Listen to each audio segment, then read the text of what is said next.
কিন্তু হঠাৎ করে একটি ভিডিও বার্তায় আবারও আলোচনায় সালমান শাহর মৃত্যু রহস্য। সালমান শাহ আত্মহত্যা করে নেই, সালমান শাহ খুন হয়েছে। আমার হাজবেন্ড এটা করাইছে আমার বাইরে দিয়ে, আমার হাজবেন্ড করাইছে, এটা সামিরার ফ্যামিলি করাইছে, এটা আমার হাজবেন্ড দিয়ে আর সবাই মিলে, সব চাইনিজ মানুষ।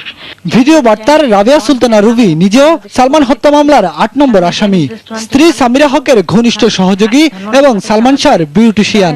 সালমান মারা যাওয়ার পর যুক্তরাষ্ট্রে চলে যান তিনি। আমি লাস্ট মানুষ যে কিনা জানে যে এটা খুন। 1996 সালের 6 সেপ্টেম্বর ইস্কাটনের নিজ বাসায় মারা যান বাংলা চলচ্চিত্রের এই অভিনেতা। মৃত্যুর পর সালমানের বাবা একটি অপমৃত্যু মামলা দায়ের করেন। পরে 11 জনকে আসামি করে মামলা দায়ের করেন মা নীলা চৌধুরী।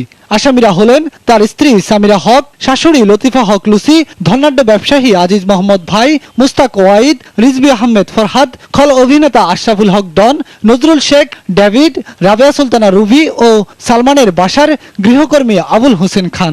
আসলেই সত্যি হয়ে থাকে, যেটা বিচার হওয়া দরকার সেটাই ন্যায্য বিচার হওয়া চাই। যে বিষয়টা উঠে আসছে আমাদের যোগাযোগ মাধ্যমে, সেটাকে আমি মনে করি যে বিন্দু মাত্র হলেও যদি কোনো সুযোগ থাকে তাহলে সঠিক বিচার হওয়া উচিত।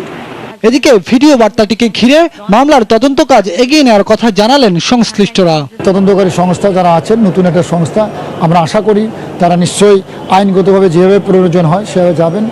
আর এই যে মহিলা যে স্টেটমেন্টটা দিল, এটা এখন যাচাই বাছাই হবে। যে তথ্যটা উনি দিয়েছেন সেটাকে আমরা গুরুত্ব দিয়ে বিবেচনা করে আমাদের এই মামলাকে আমরা এগিয়ে নিব। মৃত্যুর পর মামলার অন্যতম আসামি মুস্তাক ওয়াইদকে বিয়ে করেন সালমান শাহর স্ত্রী সামিরা হক। বেলায়েত হোসাইন, সময় সংবাদ, ঢাকা।